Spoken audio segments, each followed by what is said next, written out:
Okay.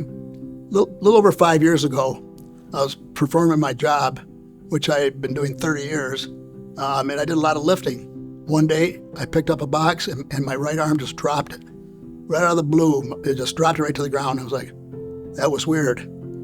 Yeah, I started having problems in the summer of 2021. I was noticing my voice was changing. Then I had a hard time blowing up a beach ball at a pool. I was on a business trip to Florida. First thing I wanted to do was, it was in February, I wanted to lace up my tennis shoes and go for a jog down the beach. So I found I couldn't go any further than maybe a quarter of a hat, which is unusual. But yet I wasn't out of breath. I was just fatigued. Anyway, so I just blew it off. I figured, hey, everybody drops something once in a while. So anyway, I picked it up, went back in, I continued my normal day. Then a couple days later, I did it again, dropped another box. And then it happened quite a few times. Yeah, from there, my voice started to change more, and I couldn't blow balloons or beach balls or anything like that. Started seeing ENT because I thought it was ear, nose, and throat problem. Checked myself into the ER down there. They gave me some testing, so told me to take an aspirin every day. Said, go back and see my doctor at home. And then somebody said to me, boy, your arms are looking skinny. You ought to get those things checked out. So after a lot of visits with doctors, I finally had a couple tests from this neurology department at Grand Rapids. And as my voice got worse, we eventually went to neuro and then ended up in Ann Arbor.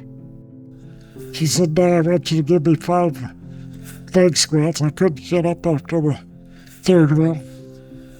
So he called an orthopedic guy, got me right in there for an MRI, electromyogram, EMG, did that, and there was some nerve damage. So you do a number of tests, and the one that probably verified it was the EMG test they do. They put the electrodes on your body and they zap you. It's not pleasant, but that's what diagnosed me. That was August of 2019, so yeah, about a 6-month period of time. And then in December of 22, so it took a year and a half, that's when I was diagnosed with ALS bulbar onset. Told me to bring my wife to the next appointment. She gave me the news that they was referring me. So my first visit to the ALS clinic was March 17th of 2013. And so, 6 weeks later. ALS is a neurodegenerative disease, and so basically the motor neurons in your brain and spinal cord stop sending signals to your voluntary muscles. Basically, you slowly become paralyzed and you lose the ability to move, often to speak, and usually the ability to breathe. Over the past 10 years in Michigan, those who have been diagnosed with ALS has nearly doubled. And they say by 2040, there will be almost a 70% increase in ALS diagnosis worldwide. At this time, there is no cure, there's no treatment for ALS. So once you are diagnosed, it is a terminal diagnosis. Well, my hands have really been bothering me lately. So when people see me walk in with a short sleeve shirt, my arms look really skinny, but my hands look big because the hands stay about the same size, but your arms dwindle down to nothing. It's like my arms are like sinewy rope. So that's my problem, is the inability to lift. Sometimes my voice gets really weak and I sound slow. And so then people in turn talk to me like I'm processing slow, but I'm not. In late 2014, I fell in the shower a couple times. Just came to the realization that I was going to need help from others. Because you start to lose your ability to walk, to that sort of thing. It's hard. It's hard because You want to be as independent for as long as you can be. Well, outside of caregivers, Susan Mast to me is the second biggest part of my life, because what they do is they offer support through Zoom meetings, in-person support groups. You can always call and get any kind of idea or an answer to a question, and it's a great organization because what they do is they care about us patients, and they have a loan closet where you can get.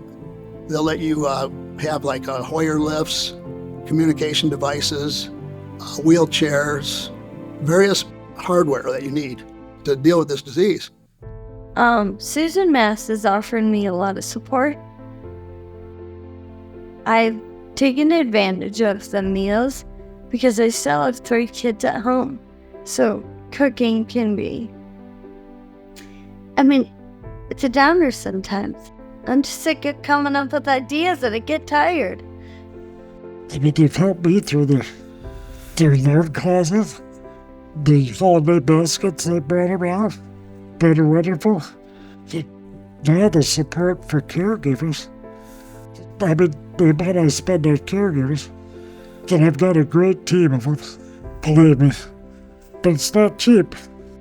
So the Susan Mast ALS Foundation is here for every family in West Michigan who receives an ALS diagnosis.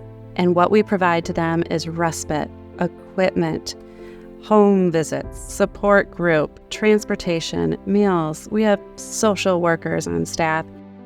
So we are here, but we would not be here without the community's support. And there's so many different ways to help us, either through volunteering, donating. You can donate online, www.susanmastals.org, or come to our Petals event. It's an amazing day, one day for one very worthy cause, and that's www.petalsforals.com. And we're always looking for volunteers for that day, participants. You can run, walk, roll with us. It's a family-friendly event.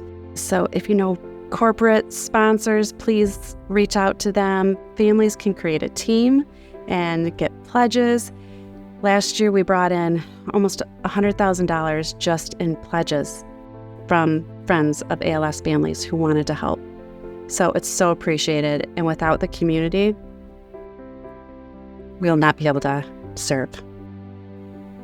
It's just a hard thing to describe, is knowing that it's terminal and yet having joy in your life somehow. And I just seem to be able to find that. I don't know. I don't think I'm living with ALS. I think I'm living above it. I never really felt like I've just settled with this is life. You've got to have a positive outlook. You got to do it for those around you too. So, very important. You want to have the positivity and do as best you can while you have the time. And I think they push that big at Susan Mast. That ALS isn't a death sentence where you just give up. There's so much to life. There's so much opportunity to overcome. Adversity is not the end. We hope to be able to give back more than I would serve the Susan Mast does for me. What does your tattoo say? Struck down, not destroyed.